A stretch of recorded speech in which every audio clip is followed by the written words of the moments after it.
Welcome to my court. I didn't think we'd all be here alone like this. Oh, hey.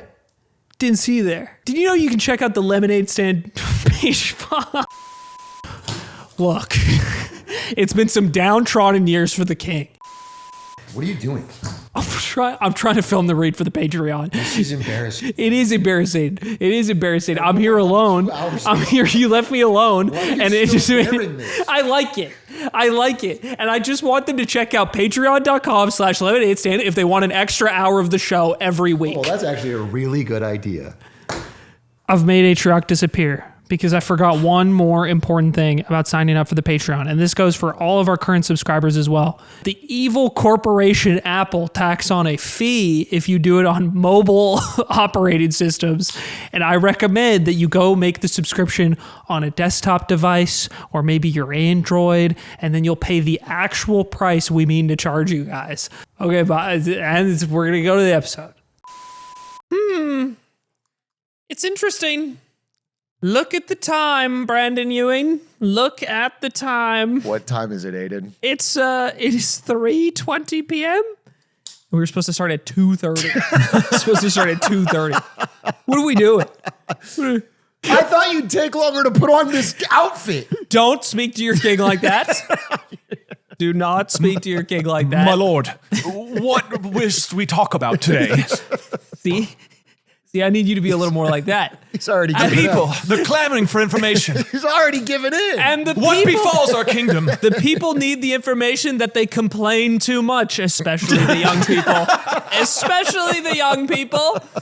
Peasants, you're complaining too much. The king came across some information recently that the youngest generation, one of the younger generations making money, Generation Z, seems to have more money than their predecessors ever did at the same age, even if we account for 2024 inflated dollars. And I find that intriguing because the young people, all they do is complain And so online. you went out and you bought this. You saw that Gen Z was... Shall we punish them, my lord? And if the young people had just started a podcast like me... Government-mandated podcast, my lord. If they had just started a podcast like me... They could have too. Be dressed in finery. Look, everybody out there is talking about young people are screwed right now. Everybody. It's like I've seen every columnist or article, journalist, or talking about affordability or young people screwed, including this article by Derek Thompson, who co-wrote Abundance with Ezra Klein. And on his Substack, literally wrote, "Are young people screwed?" And there's a lot of discussion around this. And as we know, we've talked about, there's a lot of anger. There's a lot of vitriol and feeling of frustration with the younger generations, millennials, and even more so Gen Z, that everything feels fucked right now. Aiden, you don't seem to disagree, but I'm going to try to make a case. I have simply looked at the data. I looked at one graph, but that graph seemed pretty clear to me, which is that the average young person is actually earning more money now than they did, than any previous generation did at the same age. They're able to afford more than they were. Also, over the course of the past 25 years, 30, or more than the past 25 years, we have seen the things like cost of food overall fall dramatically. True. Cost of consumer products that they love buying. The young people love buying. They be shopping. They be For shopping. Sure. Do we have that graph? The one that went viral? Yes. I think it'll be good. Sure, let's start with that. And this old man wonders how they could complain all the time from the comfort of their iPhones in bedrooms. And I think in all seriousness, if you do look at that graph, it makes you wonder, why are young people so incredibly unhappy compared to previous generations around the same age and so increasingly dissatisfied with the jobs available to them? Keep in mind, unemployment, still not that low. The king has kept you all employed. Do not think about what the jobs may or may not be, but that you are employed. And plus, look around. I mean, look at, I don't know, your closest friends, Nick, Slime, Ludwig. They're all doing great. They're all Everybody's doing I great. look around in a sea of the Generation Z that I know. Actually, they're all older They're all than me. old. They're all old. And they're all Just like in this successful. podcast. And they You're by simply, far the and best. what did they do? They simply chose to start a podcast. That's true. That's true. The data is clear here. But I think it is fair to look at this and ask the questions, is perhaps the sentiment of people is not a good way to gauge an actual problem. Perhaps there is no significant difference in the quality of life for these people than there was before, but we simply have echo chambers that encourage them to think more negatively than they ever have. That was the big debate. That is And- what kicked this off on social media. Is this a vibe session? Are we vibes based? And there is no debating with the kids. I'll start my first sentence and you just hear beep, and it just cuts back to you. To the king. Single shot camera. I on think it. that's the end of the discussion. All right, so we've all looked into this a lot. There's a lot of different people taking a lot of arguments on this, and I think that's particularly relevant to our audience, to all of us. So let's dive into this. Derek Thompson summarized and kind of compiled a lot of the different arguments for why the economy does suck for young people. And again, we're talking about millennials and Gen Z in particular. So first off is consumer sentiment. This is from the survey of consumers. It is the lowest it's been in like 50 years. So the yellow line, if you're watching on YouTube, has gone up and down over the last, whatever it is, 50 years. But since 1978, we're basically hitting the lowest point. That is a long period of time at which people currently feel that it is worse than ever, with the buying conditions for housing feeling like they are worse than ever. So the sentiment is real bad. There's this very viral chart, which has been going around, showing that the median age of a U.S. new home buyer, like the age of somebody who's buying a home for the first time, is now 40, indicating like only old people can buy homes. None of us young people are able to buy them right now. Then the labor market looks really bad. The band of 20 to 24-year-olds has a higher rate of employment than all the other bands by a substantial margin, 9.2% right now. And that's around the same as a decade ago when things were not great. And it's even worse for recent college graduates who weirdly seem to have a lower unemployment than the average group of workers. This chart here shows that of basically historically over time, if you have a college degree, you're more likely to have a job than the average person, including folks without a college degree. That has somehow flipped. Having a college degree actually means you have a higher chance of being unemployed right now if you're a recent college graduate, 22 to 27. The king does have a question. Yes.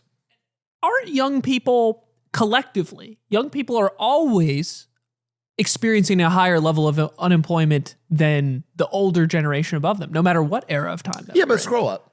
I mean, there might be some kind of Winston's argument, but you can see the gap is much bigger at the end here than it is normally, even if it's always a big gap. Right. As in, like, right in this very moment of 2020. A lot of inbreeding in the king's lineage. The graphs, they go up, they go They down. go down. They rise, they fall. Yeah, the argument is Unlike my empire. the unemployment for young folks right now, it appears to be worse than the average than normal, like you said. And then I think, and we'll get to this in this ongoing discussion, is that's a really fascinating trend that is basically a first in decades, which is that you're basically hurt to be a recent college graduate right now and trying to find a job. That is extremely unusual. When did that flip? When? You can see about 3 years ago, 2022. So something happened a few years ago where it is now worse.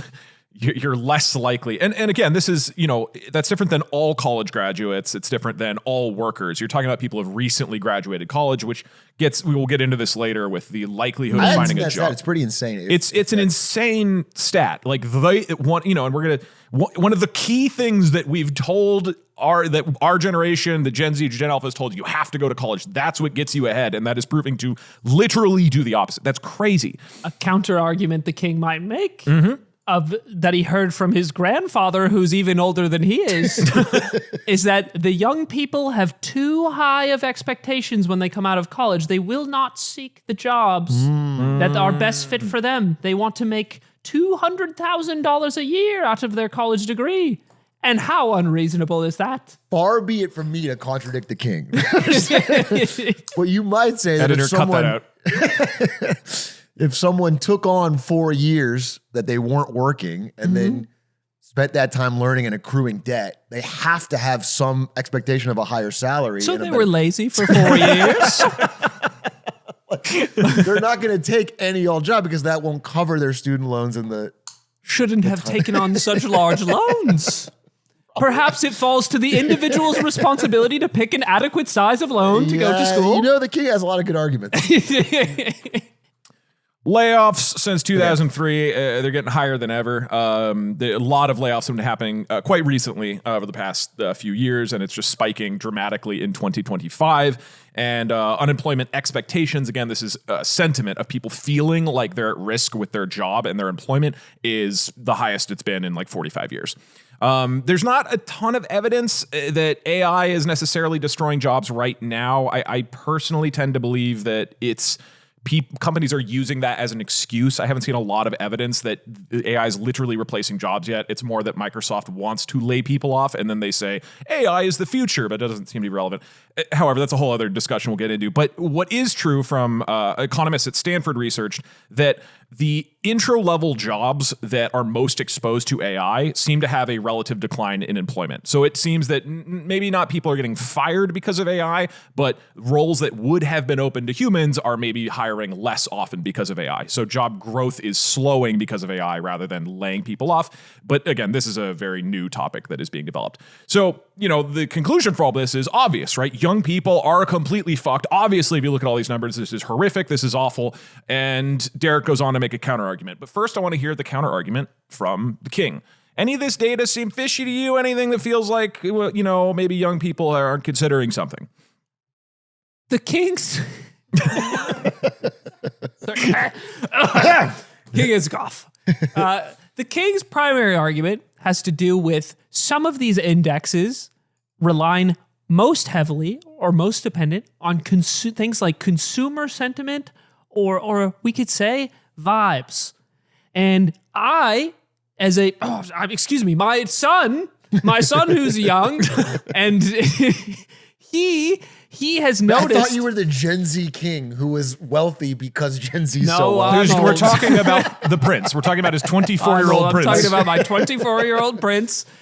And if you listen to him talk about the economy, he has been rather doomer for a much longer time period than some of these graphs get bad. I think there's been an outwardly negative look at things like the job market, job prospects, my future as a young person, much longer than some of these things have turned badly, I would say. So with that in mind, and also the, let's say the perhaps fear-mongering of a recession that some of us at the table have profited off of. A bad sweater to be wearing if I'm going to defend myself. But the recession... These are available for sale on February. But the recession isn't... It's not clear if it's actually come or not, that if we're actually going through one or not. And we can look back at other social phenomena, such as the 80s, when people were really, really worried about their kids being kidnapped because of a variety of high-profile stories about children being kidnapped or murdered that made national news. Much like certain narratives that may or may not be being perpetuated about migrant crime now. I see. And there is a wave of news about a thing that makes people buy into that feeling further and further, that then creates consequences that are disconnected from the perhaps data reality of what we are facing. My lord, I've heard the peasants are fomenting on TikTok. They are, and I fear that they foment. But I think that the most solid counter argument I think I've heard, and I'm not here to say, the king is not here to say that you cannot push back. You can push back in Discord. Is that the consumer sentiment is not, contrary to what Bezos said in that fucking thing he said on stage years ago, that consumer sentiment is not a reliable indicator of what actual problems are, and people's feelings can be drastically warped about things and greatly different from the data reality of what is unfolding.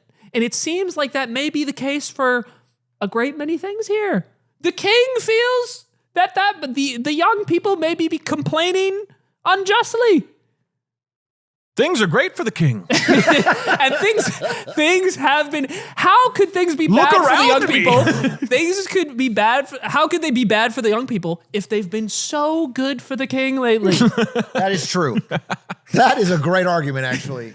The king's living so large that it should be dragging up this sentiment on its own. And the king appreciates data and looks. And he seems to encounter some data that would, not fully back up all of the plights of young people, only to some degree, because they were complaining when things were better. I guess the counter argument that I would get to is that I don't think things were much better when the sentiment started to decline. But we can get to that. I don't want to jump onto that right now. We have some more stuff. Let's go down through. So let's look at Derek Thompson's data to back it up. It's not only the vibes, what you're talking about, of maybe this is all sentiment. Maybe people just have bad vibes. Maybe TikTok is making people upset.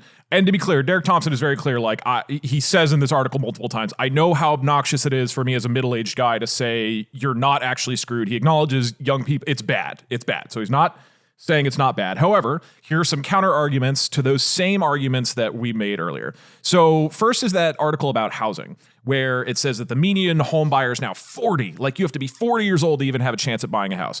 Well, it turns out that some of that just appears to be wrong, or at least a major outlier. So that chart was very, very popular, but Conan O'Brien, who does research on... Conan O'Brien?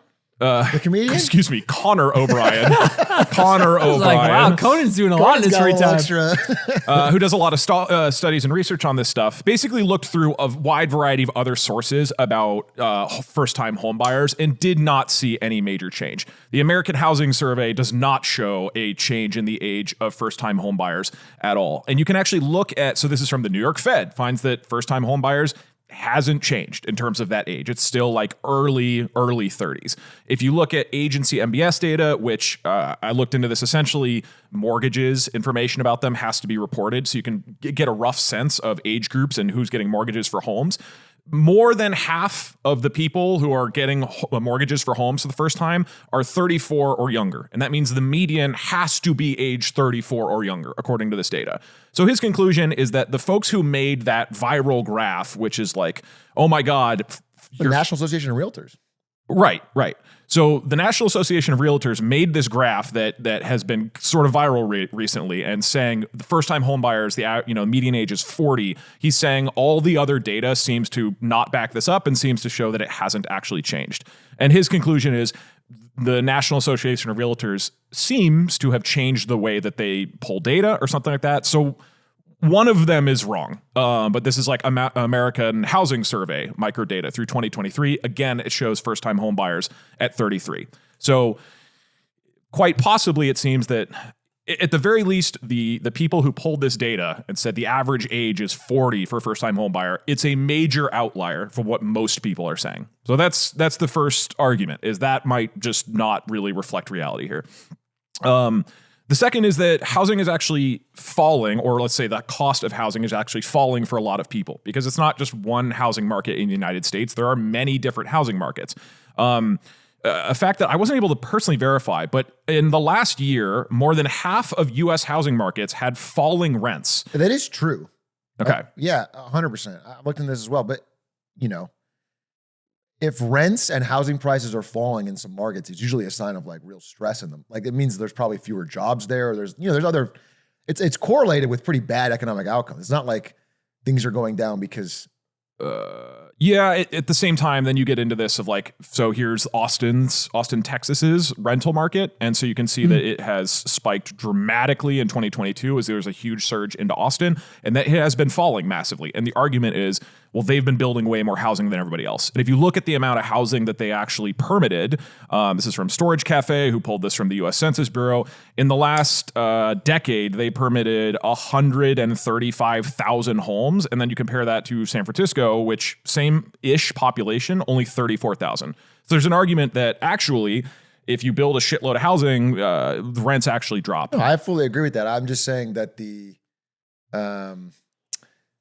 the implication is a lot of people were boomtowning into Florida and Texas, especially around COVID. And now those are retracting. Yeah. And it's retracting. And they built a ton of stuff that this created, like construction jobs, and this inflated the values of homes people there. So they spent more money. Yeah. All these things are reverting, which causes economic. I mean, long term, it's good. We want more houses, but it's not like everyone is super sunshine and rainbows. It's more like it's a benefit. It's a cast off benefit of like things declining. Yes.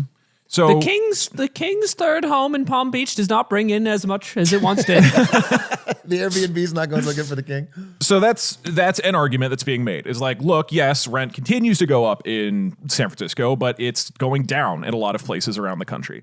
Getting back to this chart, there's a whole bunch of evidence, and this is from the St. Louis Federal Reserve, that shows that Gen Z and millennials are actually richer than their parents were adjusted for inflation. And this is one of the core things about the whole argument that's been going on. Like the king was correct. And that's the end of our episode. Thanks for watching Lemonade Stand. So this graph has really been going around and is one of the strongest pieces of data to push back against the doomerism. And, usually by boomers, but, this data is basically showing you guys are richer than we were, adjusted for inflation. You millennials were the richest generation, and now Gen Z, you're on track to be even richer than them. So if, let's say in quotes, the objective data shows that, we're going to have some counter arguments. And again, there's plenty of evidence around the average wealth by 34 seems to be higher for our generations. Even the unemployment rate, which feels really bad, and this was really shocking to me, the unemployment rate for 16 to 24-year-olds, if you look at historically, right now it's, let's say, about 10%. There's actually a huge chunk of the last 75 years where it's been worse than that. From 1970 to about 2000, it was worse than it is right now. And that's like when the boomers were growing up. So the idea of 10% unemployment for young people obviously sucks ass, but it's not a major historical anomaly. I think you can objectively say that, even if everything else, right? Like, it is not true that the current level of unemployment is way, way worse than some other part of history.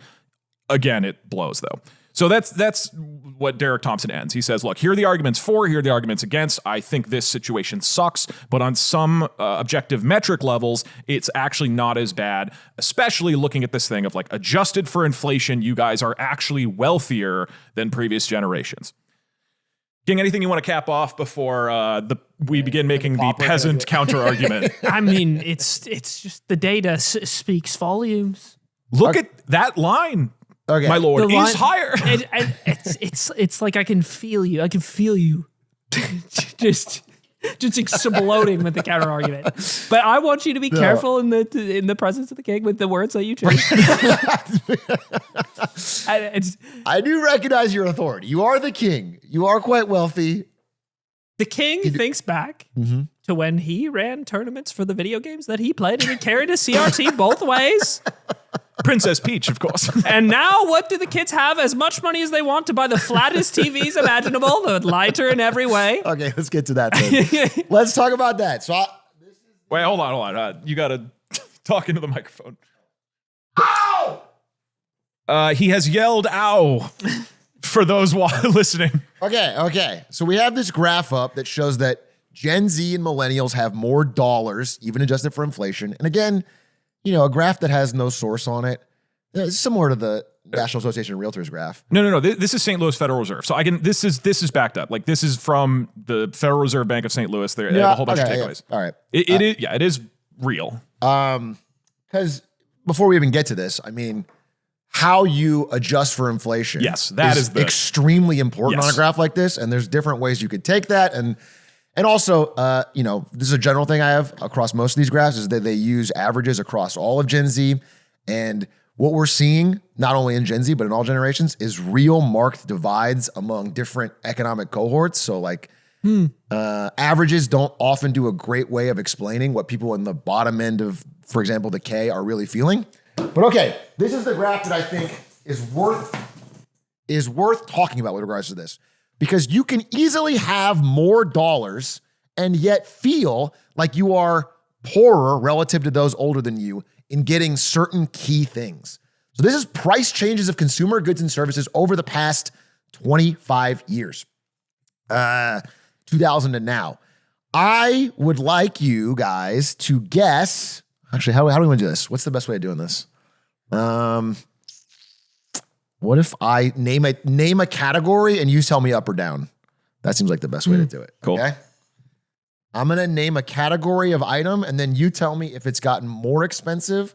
By the way, I mean, what is does the St. Louis Fed have what they use for inflation over the past? Yeah, let me check. Will this include a lot of items sold at grocery stores? CPI. Say again? A lot of items maybe sold at grocery stores and department stores. The king has not been to one in a long time. You have to imagine what your shopper is paying for you, the king. What Nick Yingling is paying at the store. This is how Ludwig actually Okay, talks. all right, no, all right. So really, this is super critical. They adjust the St. Louis, this graph, which everybody's talking about, uses CPI. Okay. It uses CPI. Okay. And Which we'll dive into. There are some issues with CPI, which we'll talk about. Yeah, which you want to talk about. Okay. So what do you guys think new cars? Everyone needs a car. Gen Z needs a car. Where are cars at on this graph? It's a horseless carriage, my lord. Thank you. What would you say for cars? They've probably gone up a little. Like up a little? I feel like you can always bought a car for like a couple tens of thousands, right? Wait, since 2000? Since 2000, have cars gotten relatively more expensive or relatively less expensive? Relatively more. You both say more. I'm saying, But only by a little bit. I think because the availability of auto loans has gotten so broad. So I imagine that pushes the prices up. Less. Dude, fuck my life. Well, I mean, it has actually gone up a little bit, but this is below the rate of inflation. So I have my shopper buy my car. based on your increased income, you can actually get a car slightly cheaper than you would be able to get to in 2000. What about clothing? Down for sure. Yeah. Clothing down. Clothing down. That's something I was thinking about today. I'm like, dude, price of everything has gone up so much since I've been an adult, and I still buy a shirt online for $20. Like, it's crazy. Yeah. Because remember, if something's the same price over 20 years, that's incredible. That means it's getting relatively much cheaper because your wages do go up with inflation. What about food? Damn. Food. It's gone up. I mean, it's obviously gone up, but I don't think it's gone up as much as other things, right? So I'd say it probably matches inflation. I mean, the last couple of years have been fucked. Yeah, it's gone up recently, but I feel like in the last, or did we make most of the gains on reducing cost of food like before 2000? The thing is, I know that there's because of globalization and whatnot, importing tons of food, and we're able to keep it pretty cheap because of that. I would say it's feel like down still. Down? You think down? Okay, I would go down. It's up. Shit. But not a crazy amount. Not as much. I feel like food and beverage. Yeah, and I might be missing it slightly. Yeah, okay, so for a lot of the last 20 years, it was going up, but not crazy. And then it spiked substantially more in just the past couple of years. Yeah, recently. And again, I think this is probably 24 numbers, if I'm being honest with you. These usually things are like 1 year out of date. So could be spiking up a little bit more. But food and beverage has recently gotten more expensive, but overall is up. All right, I'm going to go through a couple of them here. Let's start revealing because I think the quiz thing might not work. Let's talk about what's going down. What do you think is the cheapest thing? If you had to guess what category has gotten relatively insanely cheaper, you can get this so much cheaper than someone could as a young person in 2000. College. My dad, he just had to work at the farm at the summers, and he paid off all the medical school. Well, that sounds like it was cheaper back then. What do you think got cheaper now? What do you think is? Oh, has it gone up? You think working at the farm for summers was too much, and now it's even easier? Yeah, I would assume. So I would assume over time we would have made this more efficient and cheaper. Certainly. Okay, we can hear that. College tuition and fees is here. One of the most dramatically increased costs, 170%. No. Well, something so critical to the well-being of the everyman that's happening in the kingdom, and it's almost like that. Disproportionately affects young people and not old people. So that alone is already a big strike at sort of this graph because you may have more median dollars, but if things that are super scarce and critical like college are that much more expensive than the same time, then you're going to feel a little bit screwed compared to the journey of someone older than you who went through it cheaper, even if you can get, let's reveal it. No guesses? TV. It's TVs, bro. Oh, TVs, thank God. TVs are so... We've never I been love better off at TVs. TVs. You guys remember when we were young, we still had CRTs? They're like, imagine we get a big-ass TV. Dude, Everybody can get a big-ass TV the big fucking now. Trinitrons were like $1,000. I mean, they were insanely expensive for a crappy TV. Now you get your OLED LG, whatever it Yeah. is, and it plays ads on it when you got it in sleep mode. Oh, it's How awesome. are people unhappy? Do you know how big these TVs I are, think dude? this is a really good argument. Has Gen Z seen how thin they are? I feel like they don't understand They're how razor lucky thin. they are TV-wise. OLED pixels. And Do they again, see? Not just TVs, but toys. Young Thank people love toys. God. We're in an abundance of toys. Young people have never had more money to buy toys. Toys have never been relatively cheaper. If you want Labubus or If you want to buy a Bars or- king outfit on Amazon, for a podcast, The king has this has been in my family for hundreds of years. those are cheaper. If you want to get, this actually is pretty cool, but if you want to get computer software, never been cheaper. You can get, I mean, you do have an incredible I remember having to pay for, well, I didn't have to pay for it, but Photoshop I definitely stole. But you can definitely get access to like incredible software now. People still pirate it actually, no matter how cheap it is. But yeah, it's like most software stayed this. Well, I don't want to say that. A lot of software has stayed the same price. And even if you think about video games, you know, it's been $60 for a game for like most of our adult life, right? It's That is only true. now increasing, and inflation, you know, basically just means that's a discount. Silksong was $20. So that's incredible. That's a 7-year game. Yeah, those guys are insane though. This is cell phone services. Thank Just God. true. Cell phones have gotten cheaper and more capable. You're getting more for less in general than people did way back in the day. Of course, and this one here, clothing and household furnishings. So, you notice you're not seeing a house on here, but if you want to furnish the house, Well, could I make a house out of couches? that would be interesting. Do you think that Beverly Hills will give me the permit for that? I think he's got an answer to that. Okay, so let's reveal what got more scarce, because I think this is the core of the divide here on whether or not people are screwed. And that's why I think, while there is some points there, using median dollars does not capture the feeling that the real markers of a successful life are getting more expensive. While you can afford more cell phones and TVs and toys and software, you can't get, this is housing. And this depends on where you live a lot. And young people like to move to scarcer cities, San Francisco, things where they have an opportunity for a better, high-paying, long-term career, which is where this has gone really parabolic. What if all of the greedy, lazy young people weren't just moving to New York City? Yeah, what if they How moved would it to change the graph? Go get a job in South Dakota. Why don't they build a future career in Tulsa? Childcare. This is where we learn Aiden's king of South Dakota. He's trying to get everyone to come there. That's a tourism thing. So I think the young people should move to Sioux Falls. Actually, be such a funny tourism ad as a king, like getting all the Gen Z to come to live like a king and like a mattress ad. Childcare, medical care, college textbooks and tuition fees. And then number one, worst of all. I actually thought housing would be the most inflated, and I'm surprised it's not. What's number one? This is where a lot of political damage is. Hospital services, healthcare. So, you could make a strong argument that these things are for pleasure and these things you need to kind of live. This is What like the about- cost of a life. I mean, the expenses for medical care and hospital services seem to have gone up by so much. Yeah. But I know that we produce radically better outcomes in the United States compared to everywhere else. So it's probably fine. That probably hurt you to say, sweet boo. You couldn't even do that as a joke. I like that college textbooks started to drop briefly in 2019, and then somehow after the pandemic they convinced everybody it's like, no, you should pay even more for these books that have not gotten any better. Yeah, I wonder why that was. I definitely remember this is like fucking my era. The insane palpable frustration I had with they would put the key that you had to buy in the official store college. You couldn't get a used copy. Right. You couldn't buy a used copy. such You a couldn't get a scam. PDF online. You had to buy otherwise you weren't allowed to register. It was very, very frustrating.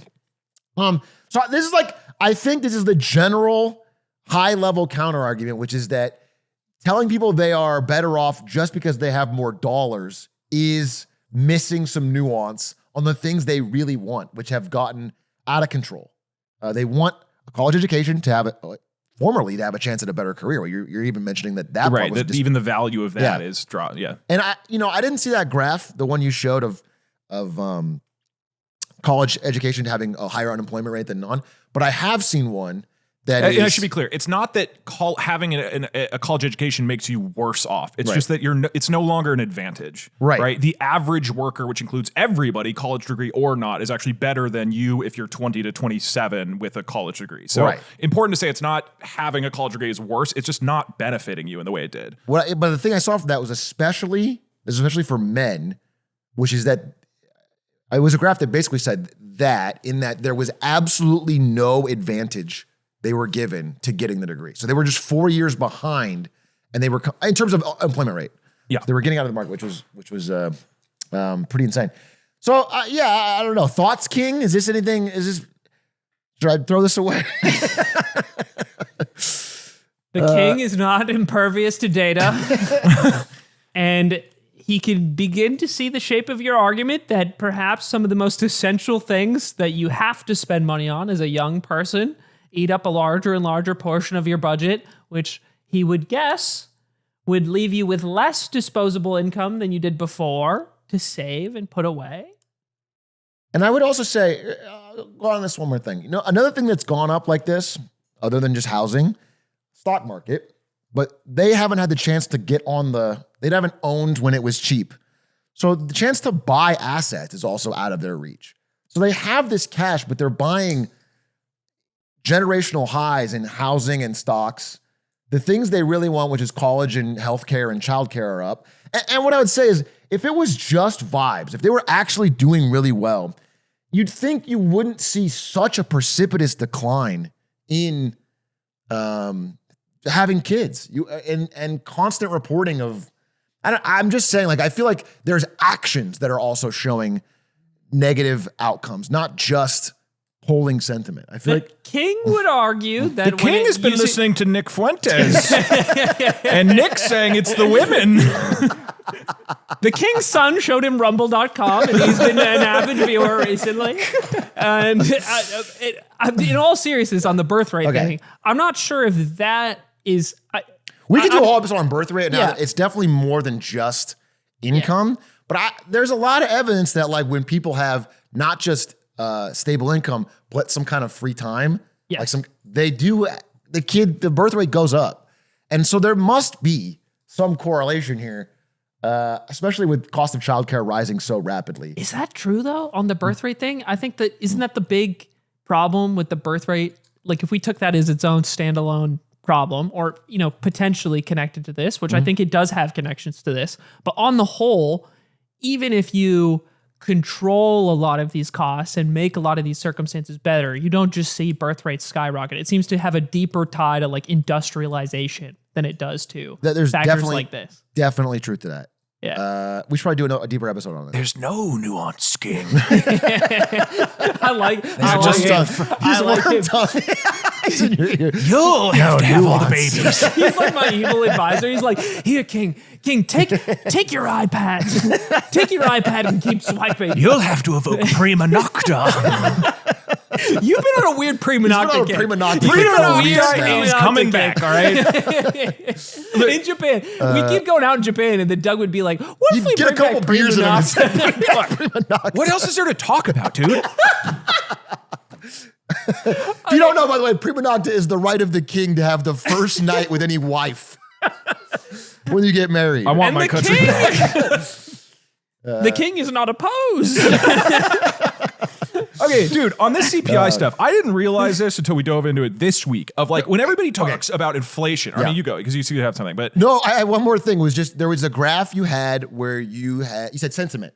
And you were like, consumer sentiment's not really, people have bad vibes, but it doesn't mean anything. Things aren't that bad. Can you pull this up, Perry? There's plenty. My overall kind of real argument that I don't necessarily have that I think is the situation exactly here is that we have misplaced vibes about things literally all the time. Sure. Like our reality is often very disconnected from what popular sentiment actually is. I think that's fair, but I would say historically, this is the graph of consumer sentiment. The shaded parts are recessions. There is a clear correlation between dips on this graph and actual real world recessions. Yeah, but what if everybody is brain rotted this time? Yeah. Like the only one that would really break this one is the current one. So if you're telling me that all the previous ones, people knew they were in recession, that's why they were mad, but now they have become brain rotted.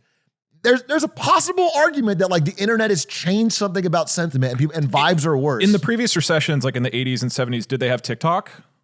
This is a fair argument. This is actually a fair argument that maybe things are different this time because social media has broken people's brains and things are actually good and they're mad. But I would say, if historically, it's probably the same as last time. They're really pissed because their opportunities are measurably worse. That would be my argument. It's like, it's just like 07, 08 or 2000 in the middle of COVID or 2001 after the .com bubble. Like the opportunities get worse. Day 9 is streaming. I can't believe you have Discord notifications For day 9. on for your Windows. I'm not the Zoomer here. I'm the fucking old man. So that is my argument. I think to make the case that people's vibes are just now they are kind of willy-nilly in general. I know on a lot of things, but when they talk about the economy, especially if you ask them questions like, what are my odds of getting a job in 6 months if I were to lose it now? They generally track performance of real things. It's not completely disconnected gibberish. It tracks actual recessions, actual bad economic feelings, actual slowdowns. Again, we're having rising bankruptcies. We're having rising default rates. These things aren't made up. And so I do think people aren't, I think it's frustrating to call it vibes. I think I crashed out on someone on Twitter recently, actually. I saw that. I crashed out because it was like, bro, I think it's like spitting in someone's face, telling them it's totally vibes based. Not that there aren't Gen Z doing well. Some people clearly are. I think we have a real divergence. I want to talk about that. Yeah, okay. Setting CPI and inflation aside. Okay. So as we're doing all this research, one of the things is, again, people keep coming to this graph. Younger generations are richer than their parents.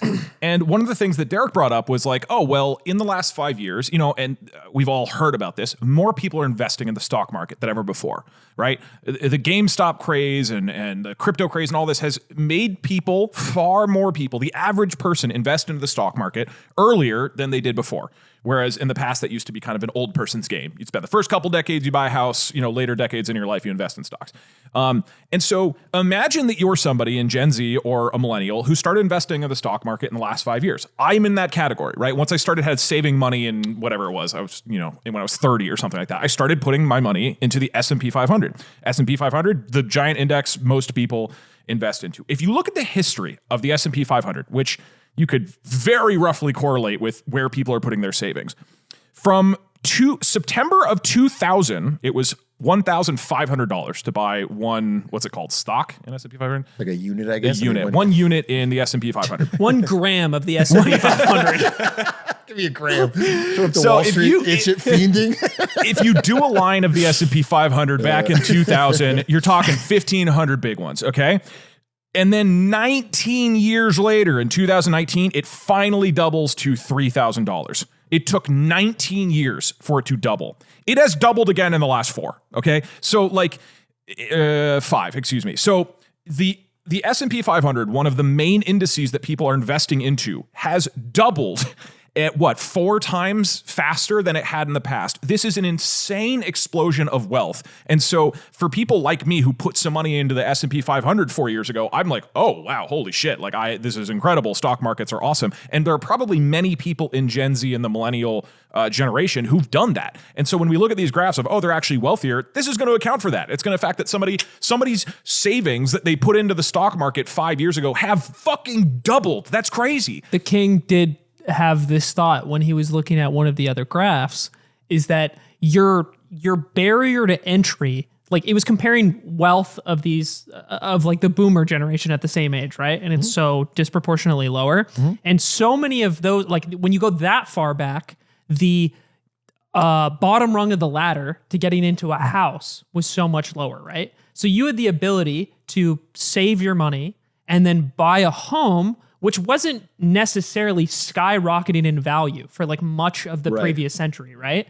So your wealth that was primarily put into the home wasn't exploding. But now, for a lot of younger people, I'm imagining that what money you do have is nowhere near enough for a down payment on a home. Yeah. So you just put it into the stock market instead, and you happen to be investing at a time when there's record performances. But then I think on top of that, you might have data on how many millennials and Gen Z invest in the stock market. Presumably, most don't still, right? Because of all the issues we're talking about. I heard like investing, as in putting a small amount in, it's actually higher than ever. Like people are trying it a little bit with Robinhood. But not at like... But like 90% of the total value of the assets in the stock market is owned by boomers. Like they own all of the value. So that's what I mean. But it's like somewhat reasonable, right? For somebody like in a pretty normal job, middle of the road, like you're 28, 29 years old, to maybe have like $10, $20, $30,000 in savings. It's pretty reasonable for that to be the case, right? And 30 grand, it seems like an outlier. That would be really high. Yeah, but any amount in that range of like whether it be like a couple thousand versus like a 30,000 on the high end, right? Now instead you have I go back to this feeling that I told you guys about a while ago. I'm normal right now. Oh, you look so normal. Where when I had my previous job and I was making $60K a year, I had no conceivable path to owning a home. Like it wasn't even on my mind because there's no realistic timeline with the amount of money that I'm saving right now that I can even afford a down payment. But I was saving money and getting close to what I'm describing right now, and then thinking about putting it in something like the S&P. So I do think it makes sense. You don't necessarily, it's not that Gen Z have like this outsized portion of overall money put into it. They're not necessarily the reason that it's going up so much. But I do think it makes sense that for what portion of savings that you do have that will never, from your young person mind, will never translate into a home, at least not anytime soon, you may as well put it into this thing that happened to explode over this like 10-year period. I think that's a really good point. I think that's why a lot of people in this argument came back to, even people that were like, they're not as screwed as we think, they came back to housing because there's clearly something broke. I think there's more screwed. Yeah. You know, I'm on the side of a lot of things are screwed, but even most people can agree that there's a through line here, which is that housing has divorced itself. And again, can you pull the screen up, Perry? This is the crash out, but housing has so clearly divorced itself from income, even with increased incomes, that people, they use this excess money in a lot of weird different, like they're traveling more, like they're doing more things because they don't. They meaning like boomers who have homes. I'm talking about, no, even Gen Z. Gen Z is like, because they have this little nest egg that's not enough for a down payment. Oh. Rather than putting that down and starting to put down roots like their parents might have or their grandparents, they are making speculative bets on the stock market or crypto, or they're traveling more, or they're like, they are enjoying more purchases than the people that range. They're buying Taylor Swift tickets. Or they're buying Taylor Swift tickets. Yeah. But it's because they have given up. It's like, it's a hedonic spending because they have given up on the chance of getting a house. I think that's a really good way of putting it. I feel like that's how I felt. I was like, I'm saving what I reasonably can. And I actually do feel like I have a lot of disposable income because the idea of saving for a house is just, it's not existent. There's no chance I will ever get there and something drastically changes about my income in life. So I may as well I can just spend it on fun things. And I'll go travel. I'll do this with my friends. I'll buy the concert tickets. Like, you can do all that because it's not being put towards that greater goal because of how out of reach it is. And I agree with that. I think, but I do, like, just personally, that applies to, you know, the half that's doing better of Gen Z or whatever, like the portion of Gen Z that like has found a stable, maybe white collar employment. And because there's a bigger group of people that can't get a job at all. And there is a rising youth unemployment, and there is, you know, even food, like more basic costs that are eating into that they're not even thinking about. Yeah. That's my argument as well. So like for me, the S&P 500 explosion as an example, which is basically anybody who put money into the stock market, you would have seen it blow up over the past 5 years. But even with someone you're talking about, right, who's let's say 28, they had $10,000 saved up, they put it into the stock market, now it's $20,000. Like that's great. That doesn't move the needle in any way, shape, or form. But then anybody who let's say, has been working at Google for 5 years out, and they've been making $200,000 a year, and they could put 100 grand in, and now they have 200. They're crushing. Right. And so I because this graph is like, oh, see, Gen Z and millennials have more money than anyone else. I think, frankly, it's people like us three who have been very fortunate, where if you've been fortunate over the past 5 years, you've been really, it's fucking skyrocketing. Yeah, and then everybody else is being farther left behind. But the average is being shot way the fuck up because so I get the sense that this is indicative of severe wealth inequality within generations, right? And so the king has heard that young millennial millionaires have been the king. New record numbers of young millennial millionaires are being made every day. Yeah, record. I bet these numbers about wealth look way, way worse if you actually separate it into income bands. Like, it's probably substantially more depressing. Yeah, and it's because I know it could be vibes, but it feels so crazy to think that everyone simultaneously is encountering these similar problems. I don't know. Well, it's okay. Let's dig into housing. So, like you said, what a lot of people, and again, I've seen like every news outlet has been talking about affordability and are young people screwed? So, two arguments from some surprising people. First is Peter Thiel. Peter Thiel, for those who are not aware, is a venture capitalist who is, very libertarian and right-leaning, let's say. There's various controversy around him. He, interestingly, in 2020, wrote an email to the Facebook executives basically saying that it's completely understandable that millennials are moving towards socialism, and says when 70% of millennials say they're pro-socialist, we need to do better than to simply dismiss them by saying they're stupid or entitled or brainwashed. We should try to understand why. And he argues that there's a broken generational compact, which is if somebody has too much student debt or if housing is unaffordable, they won't be able to accumulate capital and they won't be able to benefit from our whole kind of capitalist system where it's meant to grow over time. So this became viral in the wake of Mamdani winning, and all of, many people of Gen X, boomers and everywhere going, how did a socialist just win in New York? And they're looking at Peter Thiel, a kind of unexpected source of this, going, it's obvious the younger generations aren't getting the same contract that their parents had. And so the Free Press did an interview with Peter Thiel this past week or two. And he basically expanded on this and makes the argument that the real thing this comes down to is housing. He says you can reduce 80% of culture wars to economics, and you can reduce 80% of that to real estate. So he basically argues that— go up a little bit. I think that's such a powerful line where he compares going to college in 1970 to now, because you go to college in 1970, you graduate with no student debt, you worked in the summer. The college has a material, immediate impact on your earnings. You are immediately going to get a better job, highly chance better job, more money. The alternative is you go now, you have way, way, way more debt. And I'm talking about literally right now, if you're graduating right now, no advantage in terms of employment. People are ChatGPTing everything. Your teachers are ChatGPTing everything. There's no guarantee you're getting an education of any severe quality. And then you're graduating into an environment where I think I agree with you, Doug, that most people are doing layoffs, not actually because of AI, they're just saying it. But we use AI. We've used AI. It does often have the capability of an entry-level employee. It has that. Yeah.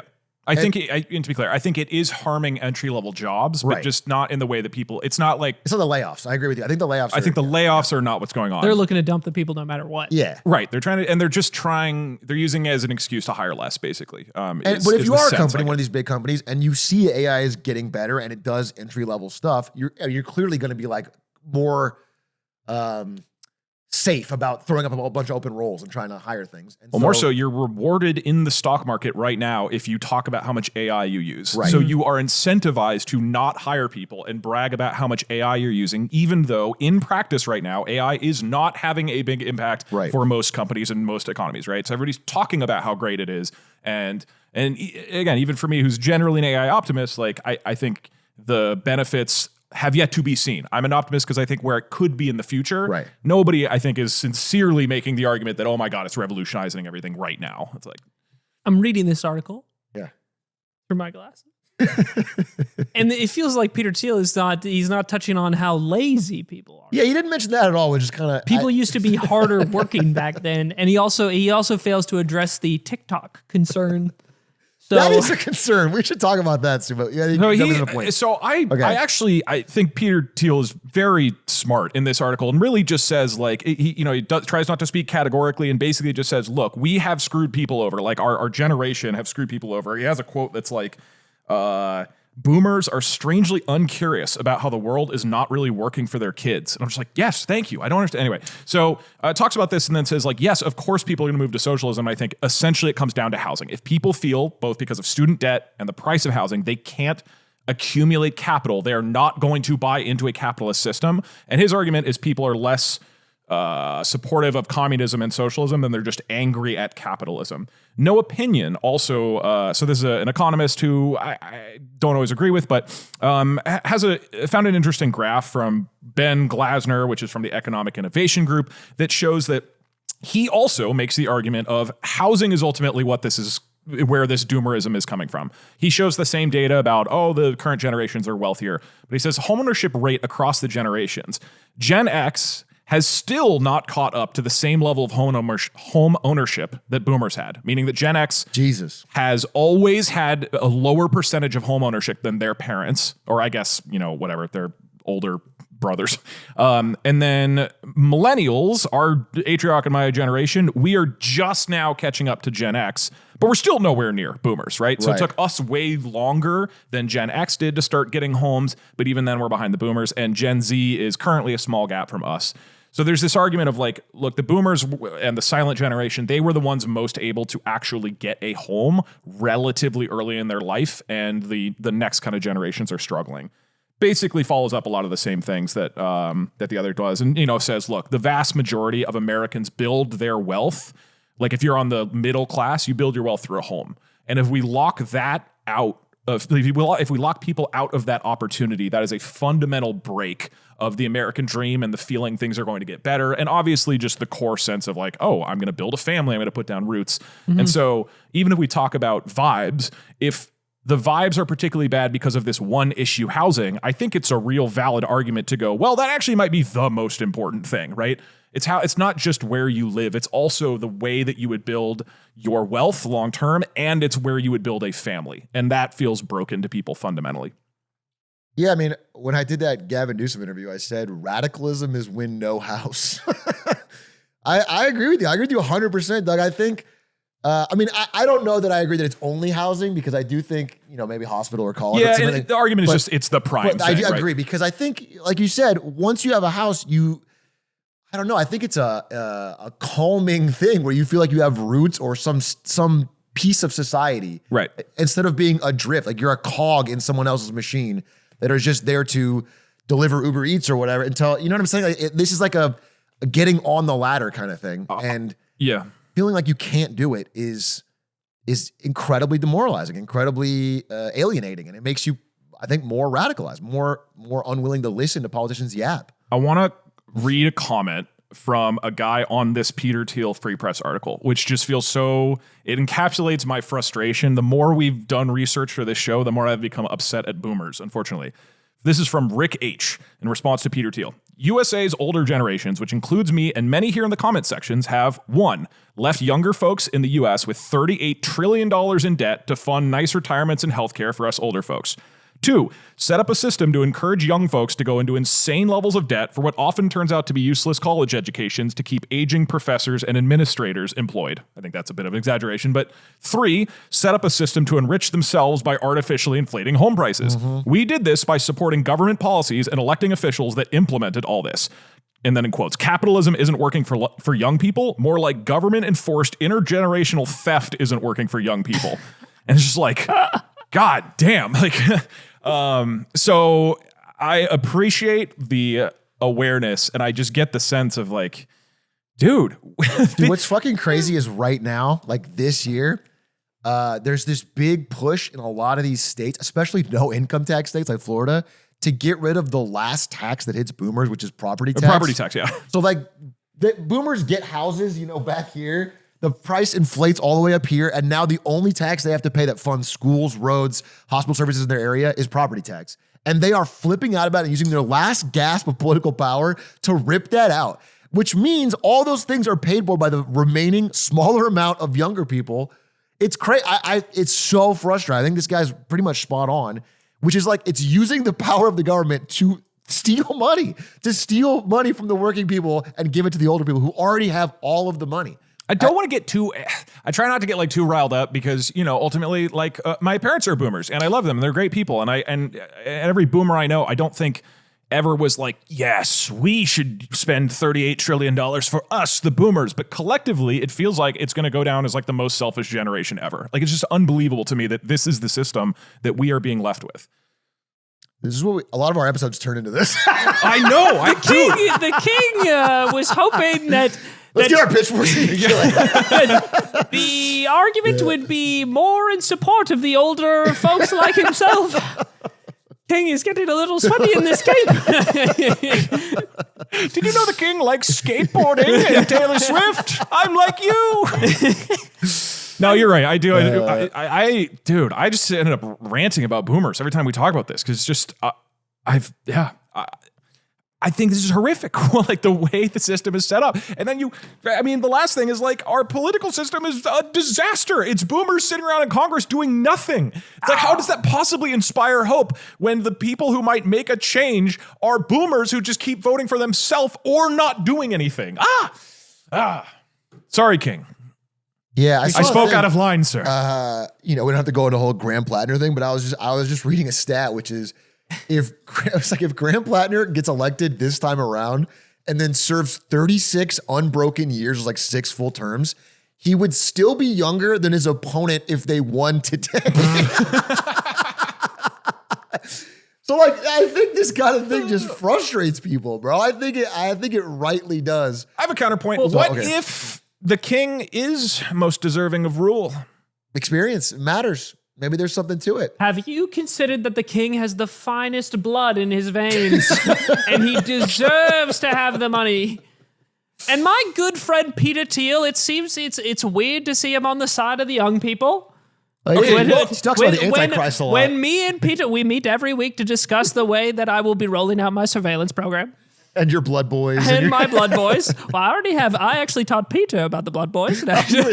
You put him onto that. Yeah, it's crazy. I mean, this is a good... They showed a picture of this interview and Peter Thiel was drinking a smoothie made of human blood.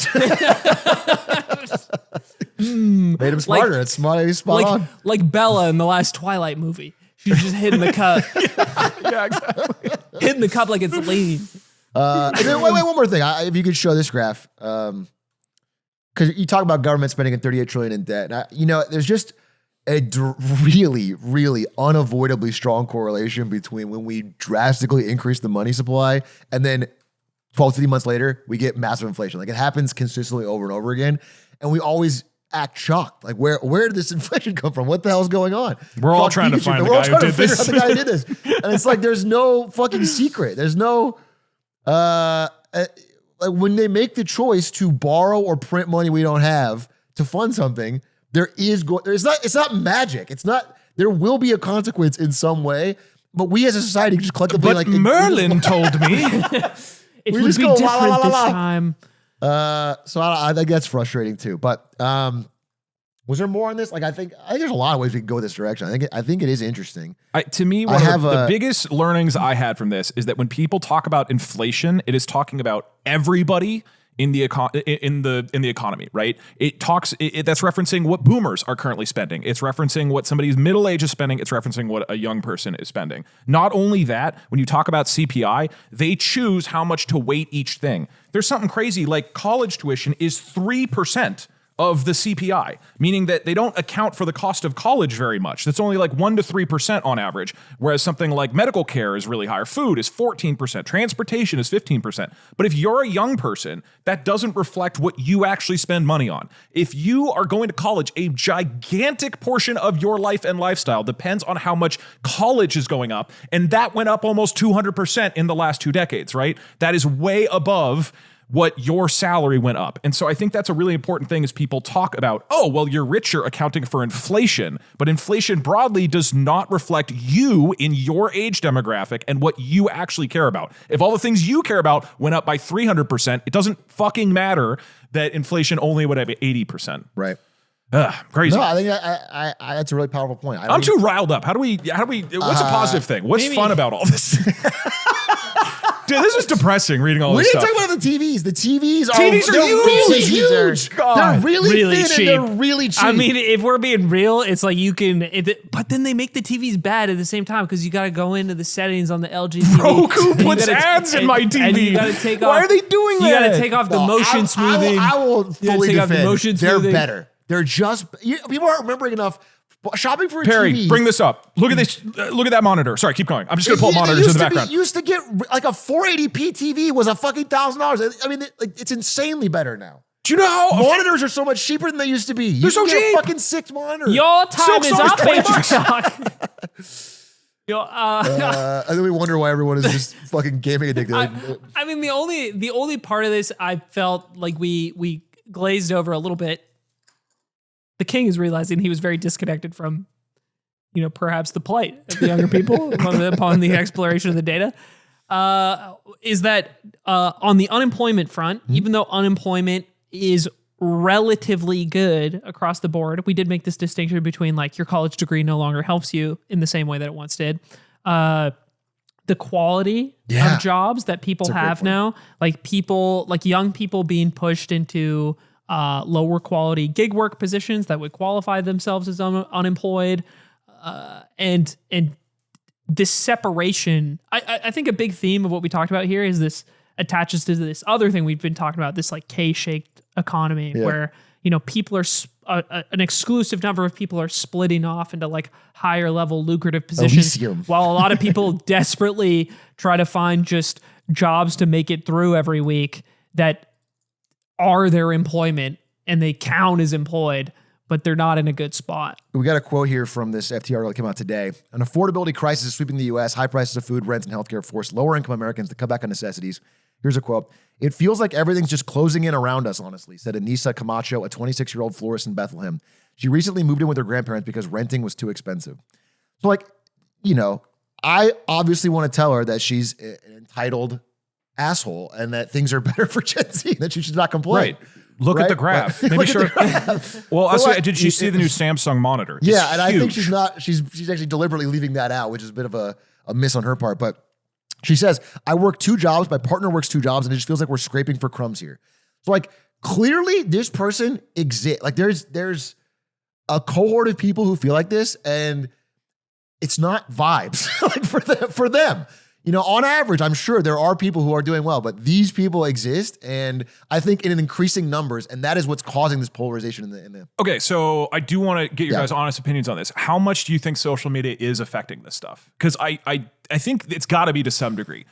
There is no world where you can consume doomer media every day and not feel worse in this, right? And we're all aware of this. If you watch news telling you that everybody's in danger and that your neighborhood is horrific, you're going to feel your neighborhood's horrific. And then you go outside and it's fucking fine, right? So we're all aware that this can happen. I don't know the specifics around TikTok or Discord or what's doing what. I think we all agree, I think the underlying situation is actually bad for young people. But do you feel like it is exaggerated at all by the fact that we have social media platforms and YouTube that, for example, every day will feed you stuff that's like, look at how shitty it is. And you have people, on both, not to call them out specifically, but like Hassan and Asmongold on both sides of the political spectrum are streamers who have 50,000 people watching them every day. And they're just telling you how fucked up everything is all day. I mean, it's going to mess with you. And so I do wonder if that is, let's say, exaggerating an underlying problem. And I'm curious what you guys think. I have no idea. I'm not sure. Yeah, it's tough. I mean, my gut tells me, of course, it's doing something, right? Of course. Right. But like how is it and what is factor? chicken and the egg, right? Because is there just so much demand for that content? Like if these streamers started talking about how great everything is, would their viewership just go down and someone goes elsewhere? Like, is it not really, is it people feeling this way and looking for this outlet? Yeah. I don't know how to quantify it. I think the proof in that it is the case is that a lot of people, like you can pull sentiment about different aspects of life, like perception of crime as an example, right? Honestly, you could take so many different issues in the US and then you could pull the demographics that are performing the best, have the most access to wealth, have homes, have stable jobs, have a retirement. And their sentiment because they engage with the same like news and social media to a similar degree that young people do, is down in a bunch of different categories, right? So there's proof that even if everything is perfect, there's something manipulatable about your perception of things because of the media that you're consuming. Like there's that problem certainly exists. I don't know but when we're like, if we were mapping out sentiment against like affordability of housing, I'm sure that the sentiment for young people right now is matching up with the reality of that. But if you could somehow magically poll the world where we didn't have a bunch of short form video platforms that people engage with all the time, I bet the line would still be down, but just like up slightly more than that. And I don't know how much that would be. We don't know the impact. I will say this. There's a study that just came out, the American Psychological Association, which found a direct link between watching TikTok and Instagram Reels and damaged cognitive performance, AKA brain rot. Like it is a real thing. And, you know, I think that is also part of the despair, though. I think people feel trapped in algorithmic media. This is why I don't post anything on TikTok. I want my viewers to be smarter. We're an intelligent bunch. He's a noble guy. I've seen the chat. We've got 2 words that we know. Rigged. Bald and rigged. And that would only be That's bald. 2 more It would than only most be chats. we never would have learned bald if I had TikToks. Can I Smoke some weed for a second? Yeah. Can I take my king uniform Yo, off King, and you want drop into a this? theory? Associated with poorer cognition, attention, inhibitory control, language, memory, and working memory. All of these things were down. I appreciate that you're committed enough to the King character that you wouldn't like break the illusion by doing this smoking weed bit with the crown on. The king would never. The king would never smoke. The king would never. The king enjoys an edible from time to time, but my maybe unsubstantiated theory in that I haven't seen like some study that pieces all of this together. This is kind of piecing a few things together. Okay. Is that and also anecdotally, what I'm witnessing in the large amounts of young men that I'm friends with, we're seeing like at this increasing time of economic strife, you're also seeing a growth in a bunch of these bad habits or like bad communities forming, people being like pushed to extremes on the internet, and congregating in small insulated communities where their perception of reality or conspiracies is really just. You're talking about my community. No. They were great. Really distorted. You're struggling to get a job, and you stay at home all day, like browsing the internet and playing video games. You just play video games all the time. You're addicted to something like sports gambling. There's so many things that I think, as a result of how connected we are, that can prey on our free time and our sadness. So when you encounter real problems in real life, like feeling bad because you can't find anyone to go on a date with, or you can't find a job right now, or you just got laid off, or your college degree isn't panning out, or you can't afford a home, you're more likely to like become entrapped in these predatory systems that are being funded and grown around you. Take something like sports gambling, for instance. Yeah. And also, from what I understand, there is a like performance gap between young women and men right now that I think is interesting. Like if you're a young woman, you're more likely to be employed than a young man is. And I think for college educated, but yeah. For college educated. And there's an assortment of like reasons as to like why that may be the case, right? But one thing that I've been thinking about is men are like more likely to become addicted to things, destructively addicted to things. Like if you're a guy, you're more likely to be addicted to sports gambling. You're more likely to be addicted to drugs. You're more likely to be I don't know. You're more likely to like die in like adrenaline related sports. Like I think. God. So I'm ignoring the couple other arguments for like why that gap exists, but I think there is something here to be said about the systems at hand are like built to like prey abnormally so on young men right now in a way that I think is really sad.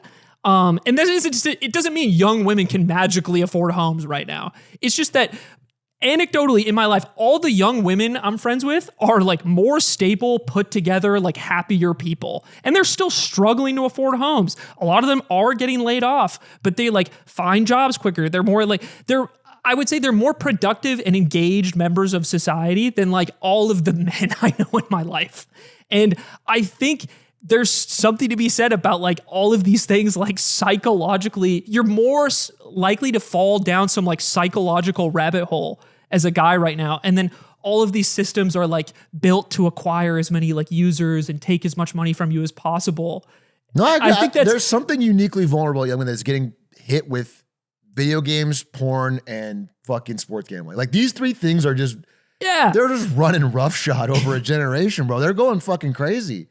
And there is something to be said there. I don't know the math on it. I agree with you, but you can see it. I mean, you can see it among people. It's just, it makes every challenge bigger. I think the conclusion I'm drawing here too, it's like, it's not like these are things that are the source of this crisis that people are facing when you look at affordability, right? But I think it's the difference in when it affects your ability to like get knocked down and like get back up and engage in society again. It's like when the bad thing happens or when you see the insurmountable mountain of the unaffordable home, you're more likely to like the glue trap that you're more likely to walk into is there now, which sucks. It sucks that all of these things are like forming at the same time. And that's something I've been wrestling with recently. No, I think that seems spot on, man. I agree with that so much. If you could press a button and make every video game less fun, would you do it? Dude, I fucking might. Imagine all the people who are like trapped where they play Counter-Strike all day. They blow all their money on Counter-Strike skins. Hundreds of thousands of dollars. It could have been a down payment on a house, but instead it's a fucking... Or Dota. Like I know, butterfly knife. I'm not saying video games are inherently bad, but I think I've now been around long enough and have enough friends and know enough people that play something like a competitive video game like addictively that I can see the way it saps their ability to do other things in life. Dude, the same way that a drug would. Would you remove the op from Counter-Strike to save the men? 100. I mean, we'd play more Counter-Strike, maybe. They fucking hate the op. The op is gone, they play more. They were the new... Did you guys ever get addicted to WoW growing up? Yes. No. This is the one time where my grades were like horrible. Yes, dude. Yeah. I distinctly remember, this is like 2006 or like early out after WoW. Yeah. And it came out and I started playing it and I blinked and I lost 6 months. I lost a summer and into school and it hurt my grade. Yep. And I just blinked. Like it was gone. And it was like heroin, dude. To me, someone like me, because it was like steady, measurable progress. I felt like I was getting better. Everything that life game, doesn't. Yeah, that game. It is just designed. It's just designed to hook you in every way. God. And games have gotten way more advanced since then. And I can totally see that. I mean, I fucking love games. I play games all the time. I was addicted to League of Legends all my college years. Fuck my grades too. Yeah. But I totally get it that I think the things people are looking for are so much harder to find in real life, these steady, measurable success and progress and moving up a ladder, and so much easier to find in a digital world that are like better and better at giving it to you at every step of the way. So I see that. I see that hard. Yeah. And it's tough because I don't think any of these things are inherently wrong. I think these games are fun. I'm a fucking gamer. I love games. But you want these things to be available. Like, I don't think I don't want all gambling to like be illegal and non-existent. I think it's fun to like have your back fucking ripped off by Atrioc's slap at the craps table. Like watch out. I don't think that should go away. And I also don't mean to say that I think women deal with a ton of unique problems in society that they are also encountering all the time as well. Yeah, I mean, social media hits them in a different way. There's the suicide rate among young women. Young women on Instagram is higher. Yeah. Anxiety, stress, like it's impacting everyone in different ways. But I think we just see it more among especially young men in our lives. Yeah, I think I'm Like privy. I'm privy to just being friends with more men as well. So I have a more pronounced view of it. But I just see.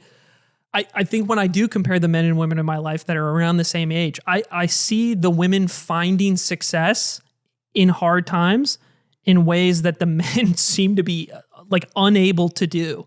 And I've been thinking about like why that's the case, you know?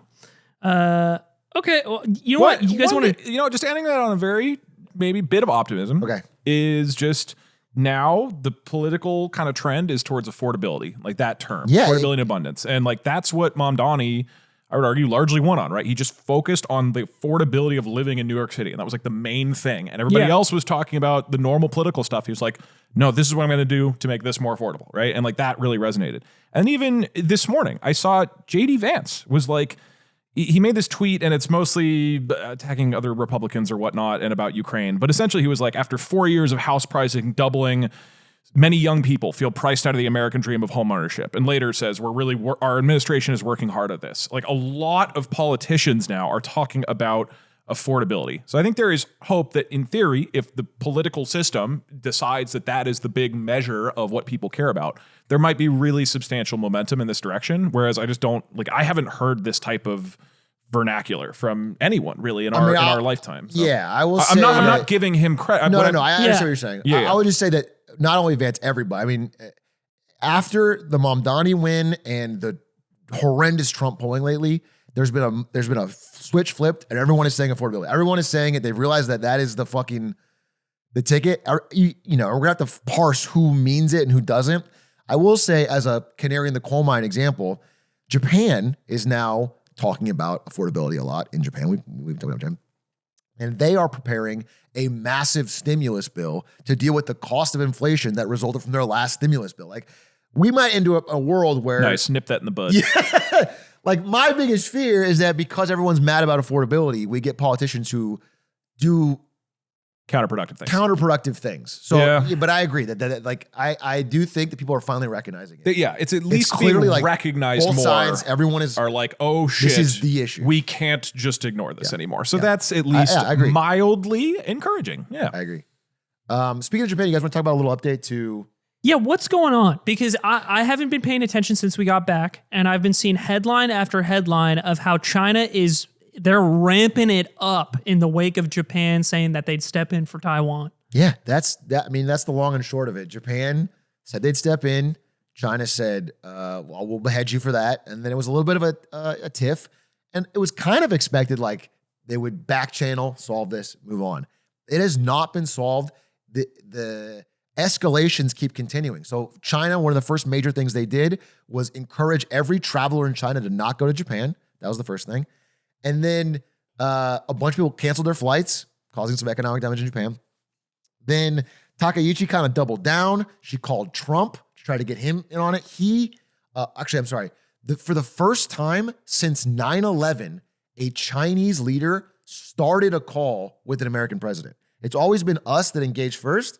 The first time Xi Jinping reached out to get a call with Trump and told him we have to keep the post-World War II.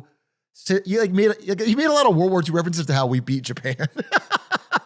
He's like, we have to keep the post-World War II system. Us, we're gonna the G2, the little guys, America and China. We're gonna work together. We beat Japan. This has become a real defining issue because nobody, I think, of a major economy has ever openly acknowledged Taiwan in this way in the past few decades. Like, this is the first time someone with influence, which is Takaichi, has said Taiwan is basically its own country. We're going to defend it if you try to attack it. And that's so past the red line for China and how they see the world. So there's a bunch of other examples. Perry mentioned, like, there's Chinese video games that are cutting out Japan stuff.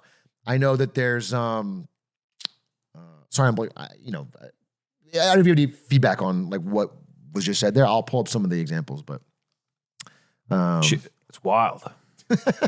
It is wild. The World War II stuff's, in part what they were saying, what Xi is saying about, like, remember World War II, how we worked together and we stopped Imperial Japan? I like the idea of him making that call and being like, and we've been homies. Yeah. Dude. And we've been tight the whole time. No rough patches. Yeah, and he was like, and the argument is like, look, the World War II era was Taiwan was part of China. It was after World War II that Taiwan split off. And clearly we should be aiming for the World War II era alliance. That was kind of the golden era that we should aim for. So, okay, a couple more examples of things that happened. One is China brought back this repudiated myth about how Japanese sushi is contaminated by nuclear fallout because of Fukushima.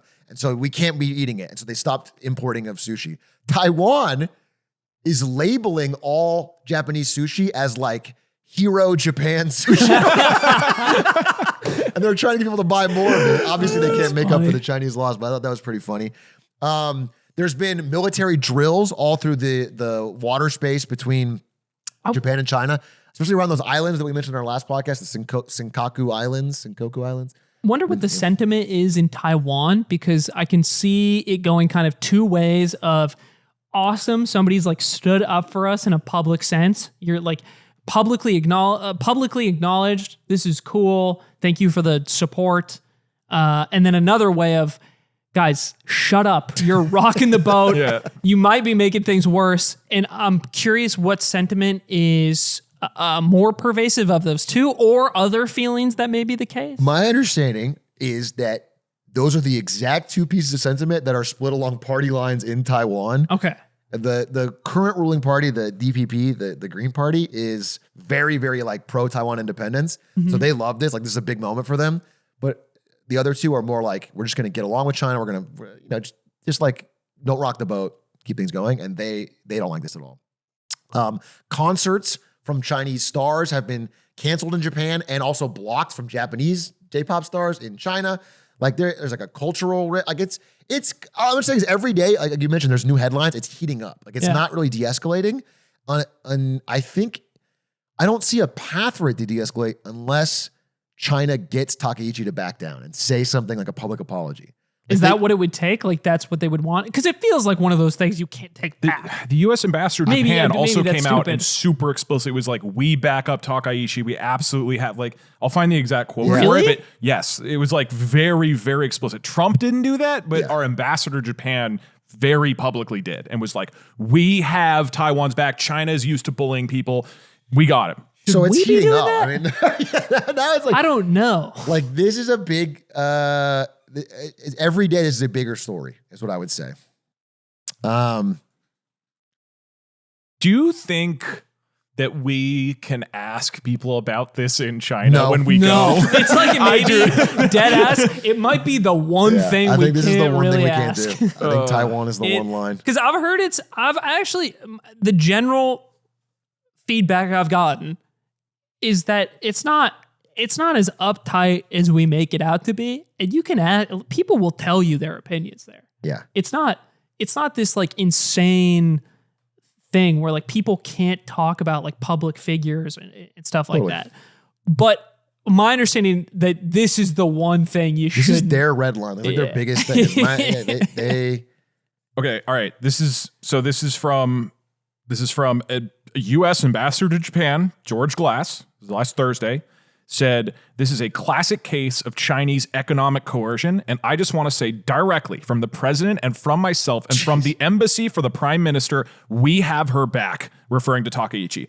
While Beijing appears intent on fanning the flames of discord, the U.S.-Japan alliance is focused on ensuring that peace and prosperous spirit thrive in the region. That is pretty clear. That's pretty shocking Which is crazy. It's got to be crazy to be in that position and hit send tweet on that. Like, you're an intern at the embassy, hit send tweet, and you're the domino effect of what you could be inciting. I will say for Trump, they've asked him about this directly, and he avoids criticizing China and doesn't answer it directly. He's never, like, which is the U.S.'s response for most of, like, he's continued our normal diplomatic strategy here, which is to never. Our whole shtick is that we never talk about it and we never acknowledge them, but then functionally treat them like a country anyway. Yeah, we visit them diplomatically as a separate country. But we never ever. It's the one China policy. We never say they're separate. It's a part of China. I'm more of a one China policy guy, but I'm the other way around. You think it's all West of China, Taiwan? All of China is Taiwan. Good to be. You're getting stopped. You're getting stopped at the border. You think we can ask about that in China? The video game thing about them cutting out Japanese sections is a rumor. So there's no official announcement from the company. They're just now people are talking about cutting Harry out is Japanese committing references. seppuku right now for that. Yeah. Integral part of the post-World War II international order, which is really funny. Glass also said, for the fishermen who have worked so hard to finally get a contract back to be able to sell seafood and other products in China and have now been denied that, we have your back. So now we have the backs of American soybean farmers, also Japanese fishermen is the Trump administration's backing them up. Russia weighed in, saying Takaichi's remarks were extremely dangerous and that Japan should deeply reflect on its history and learn from the lessons of World War II to avoid serious consequences caused by wrong words and deeds. Can we just forget what's happened the last 80 years? 1945 was the peak. It's just, That's I got to be honest wild. with you, it feels different when it comes from them. Yeah, there's no one here from Russia. Because it just feels Guys, like, can we cool things down? like in a way, like I agree with some of what they're saying. Yeah. It just feels like any other guys. If any other guys were saying that, it'd be like, I agree a little more. Yeah. Anyway, I guess we'll keep up with this story. There's not much more to say right now. It's still only, I guess it is economic actions, but no military actions, just escalating economic stuff and words. But it doesn't look like people are going to let it go, especially China. China's not going to let it go until they get a public apology, because I think for them, it has to maintain the agreement among all major countries that Taiwan is functionally a part of China. They have to have that. So they'll keep pulling levers economically and otherwise to make that a case. What would we, the world, except for China, have to give China for them to just agree to give up on Taiwan? Oh, I don't know. I don't think Alaska? you mean actually just give them land? South trade? Dakota? What would you be willing to trade? We for give them an Taiwan? enclave. I like in the South United States. Dakota is just in the middle. Let me put the king outfit Kansas. back on. It's like South Dakota will not be traded. Well, do you want to end on a maybe like one more fuck boomers thing? Quick. Sure, yeah. Yeah, like, let's get me just one let's get me minute. upset Fuck again. boomers. So I saw this interesting article in the New York Times, and it was called "The Housing Strategy That Has California NIMBYs in a Corner." And this one guy didn't discover or create, but brought a loophole in California housing policy to light, which is that in places that have really restrictive zoning laws, I think every couple years, California cities have to make their presentation of here's how many units of new housing we're like committing to building. Here's how we're going to do it. okay. But when you submit that plan, oftentimes in like higher or more expensive areas like Beverly Hills, those plans are intentionally put in areas that are very difficult to build in or can't realistically be built in at all. It's kind of a way for not having to fulfill the obligations of the commitment. And this guy sued Beverly Hills, and on the basis that if you are creating these plans that can't be fulfilled and you're breaking the state guidelines or requirements for how those units need to be built, then we can push forward new building structures that would otherwise break your existing zoning laws. So he's using this path. Yeah, I'm not fully following. Can you break it? Can you bottom line? What's the Basically, okay. Beverly Hills is saying, "Hey, we're gonna put together like 3,000 new units of housing. Okay. And here's how we're gonna do it. Here's the areas that are gonna be developed, and here's how we're gonna meet this goal that we're And setting." if they don't do it, But he sued on the basis that if you dig into these building plans, they actually don't meet the code or requirements for how these buildings are supposed to be built, like on a California basis. Sure. And because this local ruling is breaking the state law, now you can use that as like leverage to get something built that would otherwise break Beverly Hills' really restrictive zoning laws. So now he's getting like I think it's a 9-story or 19-story okay. building, apartment building built in Beverly Hills, like getting the development started. Dude, a 19-story in Beverly Hills would tower over everything around. It would be like the thing in City 17 from Yeah, 19-story tower. That's awesome. And this was, naturally, this loophole is not being received well by the residents who live there. They don't want to be built. And I thought it was interesting because the reaction. So is the loophole just to say, like, well, they didn't follow the rules, and that's the government. So I don't have to follow the rules. It sounds more like No. Beverly Hills found a loophole and they are now unable to use that loophole, which means they're Beverly Hills and a bunch of other cities in California, sounds like other cities in other states around the country. Apparently the first time this came to prominent light was a case in New Jersey. But these cities like Beverly Hills were abusing the fact that no developer or person involved in the building of housing was willing to sue on these grounds before because they want to maintain good relationships in the area to get building projects. Right. So this like third party guy found out about this problem and became like the bastion for bringing the court case. I see. And said Beverly Hills is not following the laws or commitments that they say they are for building these 3,000 units of housing. And because they're breaking that, a state law loophole overrides all of this and allows us to build new types of buildings that we couldn't there before. Okay, cool. And the reaction from the local community But they loved it. is they're ecstatic, weirdly.